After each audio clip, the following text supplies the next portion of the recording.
In our previous episode, we drove from Toronto to Detroit and had a short tour of the city.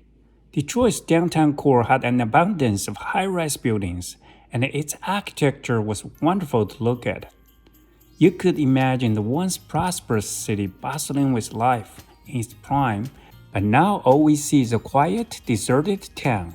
Due to safety concerns related to its high crime rate, our rating for a tour in the city is only 5 out of 10. I'm not a big fan of city tours, and Chicago has never been my priority to visit. However, after this road trip, the city impressed me with its chic, stylish architecture. Every snapshot of the city's downtown core was a picturesque scene. There are modern skyscrapers, sophisticated historical buildings, and plenty of gardens and parks. Our rating for the city tour in Chicago is 9.5 out of 10. It's also best to stay a minimum of 2 full days for those who like to explore. The drive from Chicago to Sioux Falls passed 4 states, and the highway road condition is very good and easy to drive. The view was primarily of extensive farm fields and green vegetation, which got boring as time went on, making our rating for the highway experience a 7 out of 10.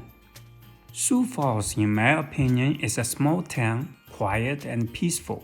If you have time when you pass by, downtown tour is not bad. Our rating for the city tour in Sioux Falls is 6 out of 10. Hi, this is Trent.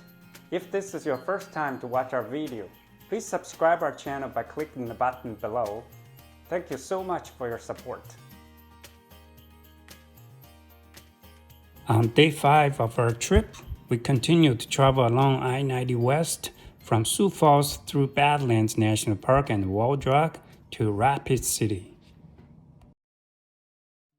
It was a sunny and hot day, with the thermometer on our car showing a sustained temperature of 35 degrees Celsius or 95 Fahrenheit during our drive.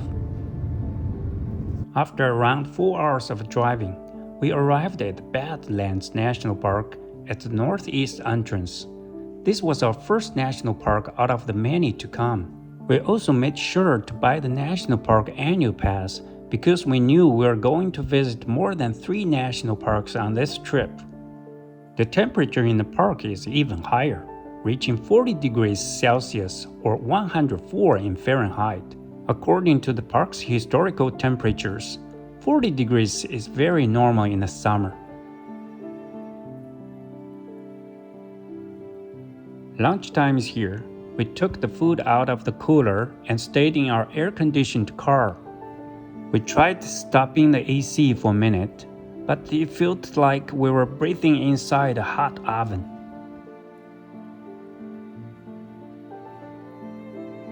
Badlands National Park has North and South units.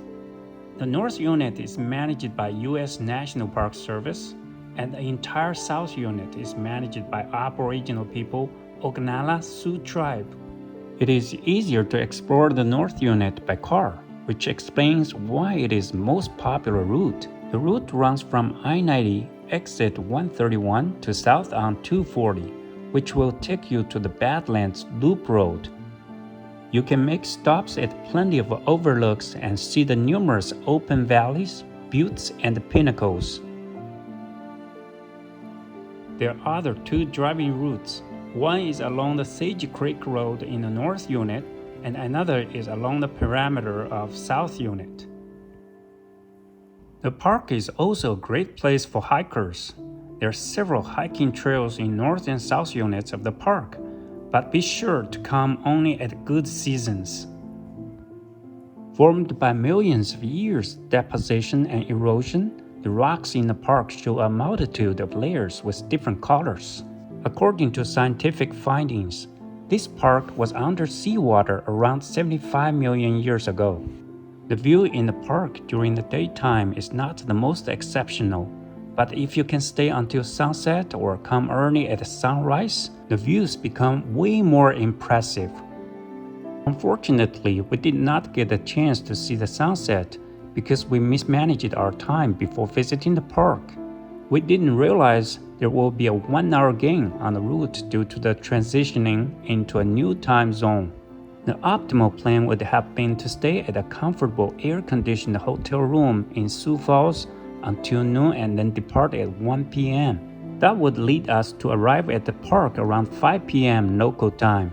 We could then drive on the loop road for 1 hour, spend 2 hours at the Wild Drug stores and back to the park, ensuring that we could see the sunset. The first time I heard about the term prairie dog was from a French documentary Chronique de l'Amérique sauvage. They are very social animals, and to me, they seemed like squirrels that just lived underground. However, when I saw them here at the park, I could tell their differences better. Bighorn sheep are amongst the most fortunate animals in the park, as they do not have direct predators here. The best place to spot bison is along Sage Creek Drive, but we did not go there, which I do regret. After about 1 hour tour, we left the park and headed to the Wild Drug store. Wild Drug store located at a town called Wall in South Dakota on I-90 West. From a tiny drugstore since 1931 to this touristy shopping mall, it all started from the store owner, Ted, and his wife Dorothy. It became a major income generator for the town. We spent about 1 hour here, and the air-conditioned shopping space is really nice for a stop in the summer. I am Zoltar, the Grand Gypsy, and I can see your fortune.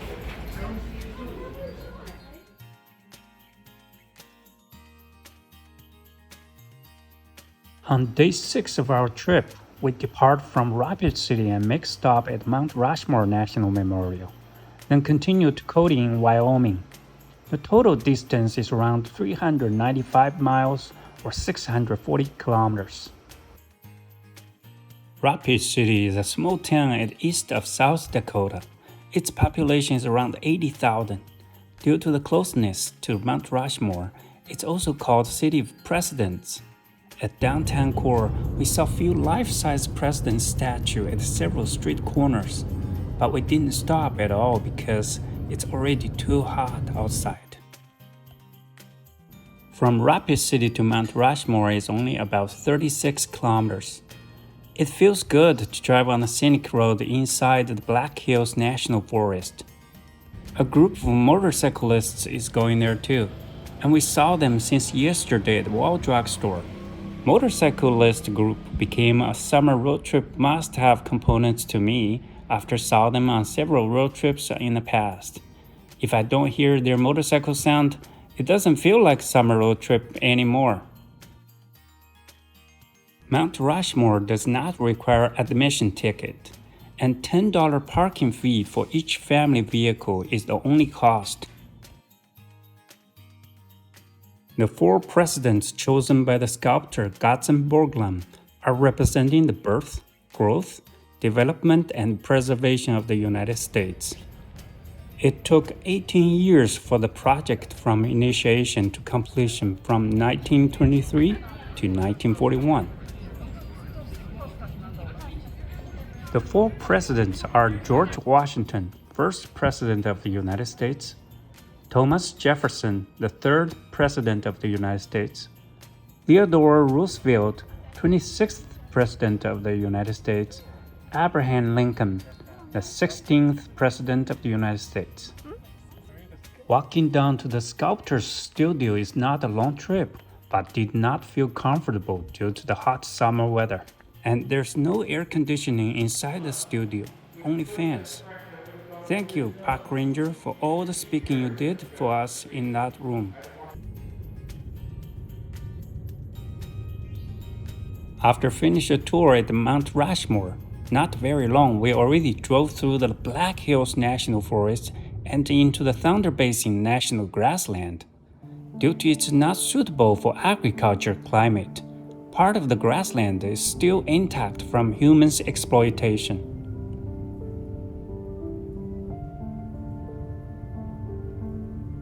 The view is wide open and the road is mostly straight and flat.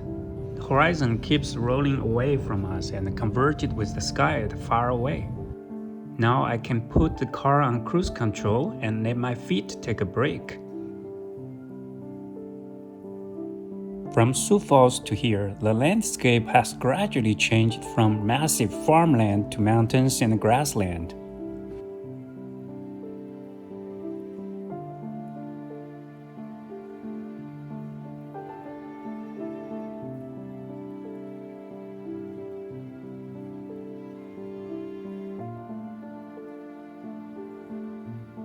We saw a little big-eared deer on the roadside.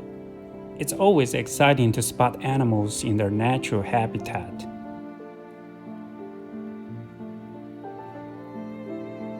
After a few hours' easy drive, we entered Bighorn National Forest and drove on a zigzag two-way mountain road. The view was fantastic, but the drive was not pleasant.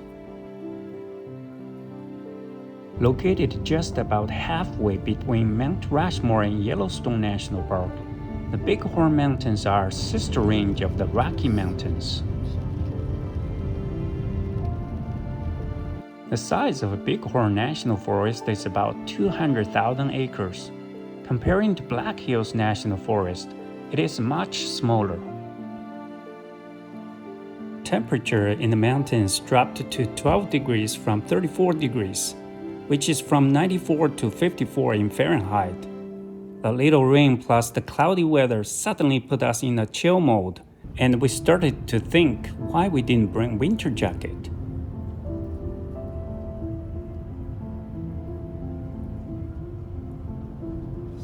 We made a stop at a lookout in this section of the road. The air is so fresh, and the oxygen is working its way to make us feel energized rapidly.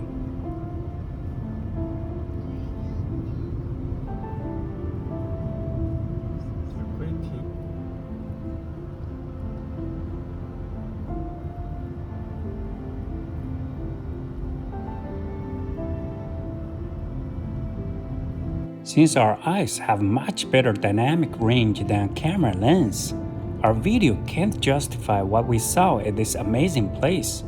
It's like a 3D view versus a 2D view. I also enjoyed so much the view when I looked through the rear mirror of our car. It's like I'm watching a blockbuster scenic movie. That's an experience only a road trip one can get. At the Great Bowl area, we saw a pronghorn crossing the highway. We pulled over on the roadside and watched it eating the grass, wandering around until it disappeared from our eyesight. It's just so peaceful. With the sunset hue on the grassland, the view is stunning. At the moment, it's like the whole world is all ours.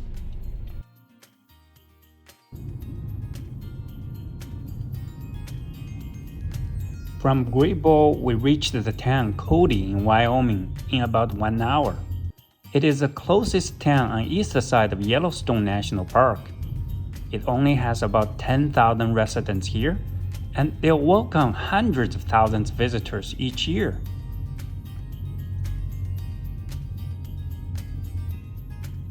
Wyoming is officially the first western state of the United States on our trip. If you're a museum person and like the cowboy culture, then the Buffalo Bill Center of the West at this town is the right place for you to go.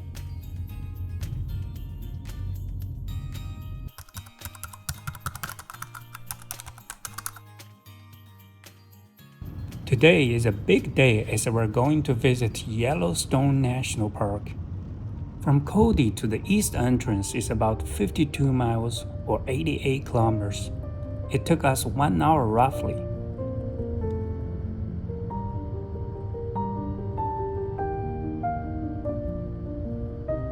We stopped at Buffalo Bill Reservoir but didn't take the free ride to see the dam because the view on the side of the road is already breathtaking.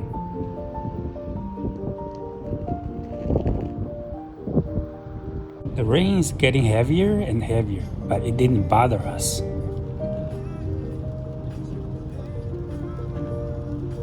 Our plan today is drive along South Rim, see Sulphur Cauldron and Mud Volcano, Faithful Geyser, and Grand Prismatic Spring. Tomorrow, we'll drive on North Rim to explore the attractions along the road. After this gate, we're officially in the famous Yellowstone National Park.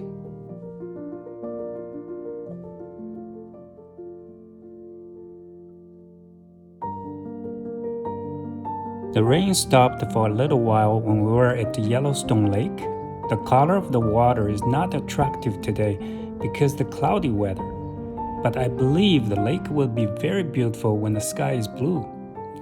I just did a quick look at the numbers about this lake and found that the lake's elevation is at 7,733 feet or 2,357 meters, and that's really high. After the stop at the Yellowstone Lake, the rain got heavier. We made our way to the first visitor center and took a little tour at the gift shop. On our way to Mud Volcano, we saw this iconic animal of the park, Mr. Bison, and I believe this is the only place on Earth you can see this animal at a steamy background. Things are boiling, and the things are being cooked here. A lot of energy is under our feet. But on the contrary, we're not feeling hot here at this summertime, only the cool air with sulfur smell. The temperature here is about 12 degrees Celsius or 54 in Fahrenheit. I've heard Yellowstone National Park for so many times, but never did any research about this park until this trip. The size of Yellowstone National Park is around 3,500 square miles or 9,000 square kilometers. It is mostly in Wyoming, and it also spreads into Montana and Idaho. The park was established in 1872 when I was minus 120 years old. In 1978, Yellowstone was named a UNESCO World Heritage Site. It is the first national park in the world. Let's talk more about Yellowstone Lake. I just compared its elevation to Lake Ontario, which is only about 245 feet or 74 meters above sea level. And we can see that the land of North America is a slope from west to east. Old Faithful Geyser is the must-see geophenomenon in the park. When we arrived at the parking lot for individual family vehicles, we found at least half of the spots were occupied. But the one for tour group is mostly empty. I guess the pandemic had a huge impact on people's travel choices. Old Faithful Inn is the world's largest log hotel building and was built in 1904. This over 100-year-old hotel was listed as a National Historic Landmark of USA in 1987. The architecture is a typical model of Golden Age rustic-style building. If you plan to go to Grand Teton National Park afterwards, stay at Old Faithful Inn is a nice option as it will save you a lot of travel time to get there. I have attached the booking link below at the description section. The visitor center provided plenty of information about the geyser. A sign with the next estimated eruption time was put up in the center of the lobby, and that's very useful.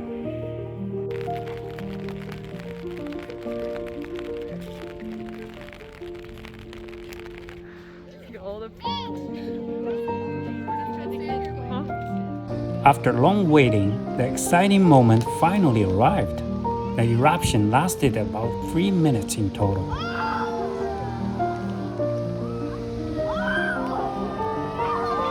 We saw a lot of people in front of the Old Faithful Geyser when we arrived at the first place, but didn't realize that was the perfect timing for watch the eruption. Instead, go there immediately to see the geyser. We went to Old Faithful Inn. The result was we got to wait another 1.5 hours to see the next round. And that's the moment now.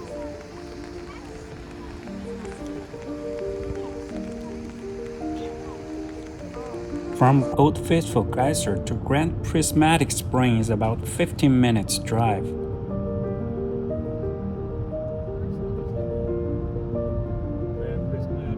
The final stop for today is the Grand Prismatic Spring. Even with the miserable weather, it still shines in my opinion. The parking lot at the Grand Prismatic Spring is not big. You will either need to come at the right timing or need patience to wait for someone to leave.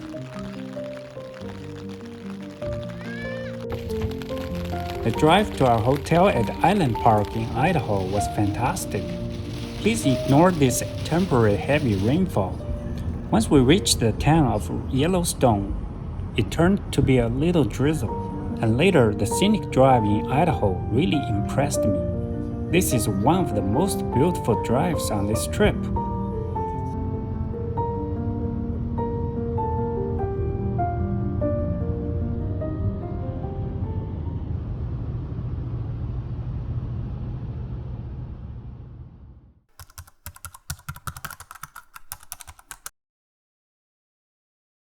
It was a very good start when we stepped out of the door of our hotel.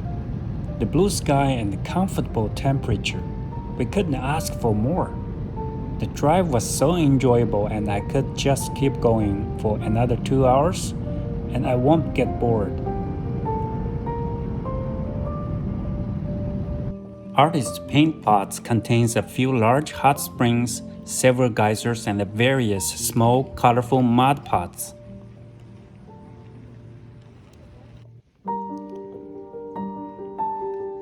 The Roaring Mountains is not roaring anymore after 100 years, but it's still cooking.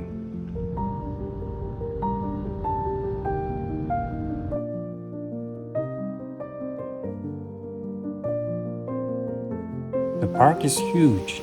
Canyon, waterfall, basin, geysers, grassland. Even without named attractions, there are plenty of things to see along the road.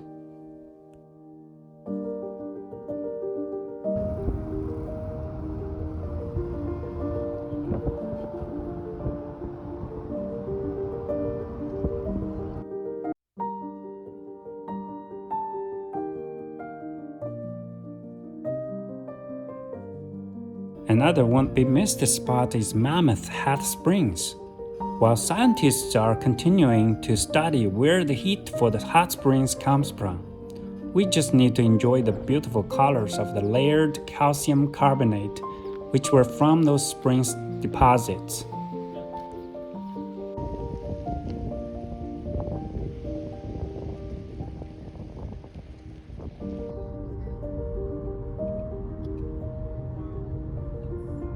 On the way to the Grand Canyon of Yellowstone, we spot a gang of bison far away. Lots of people are watching with a telescope or recording with a long-range lens camera.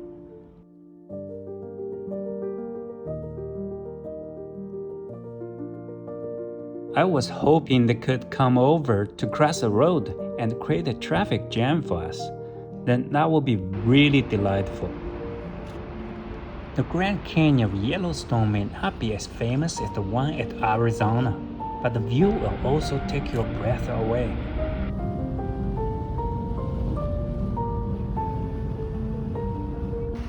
Yesterday we didn't catch the best color at the Grand Prismatic Spring. Today is a wonderful makeup visit. If you wish to take an even better picture, there's a hiking trail can take you up to an overlook. Today the water is beautiful turquoise color. We're so lucky to have a second chance with this wonderful weather. I just can't imagine only like 50 days ago there was serious flooding in this park.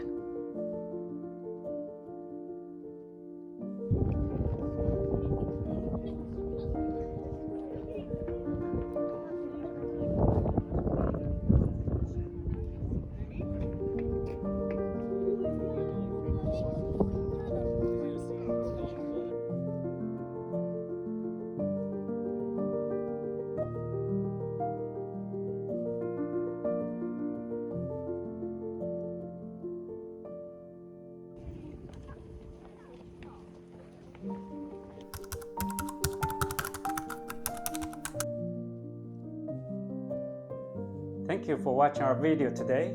Please don't forget to subscribe our channel. I'll see you next time. In next episode, we're going to visit Grand Teton National Park, Salt Lake City, the biggest little city in the world, Reno, and San Francisco. Please stay tuned.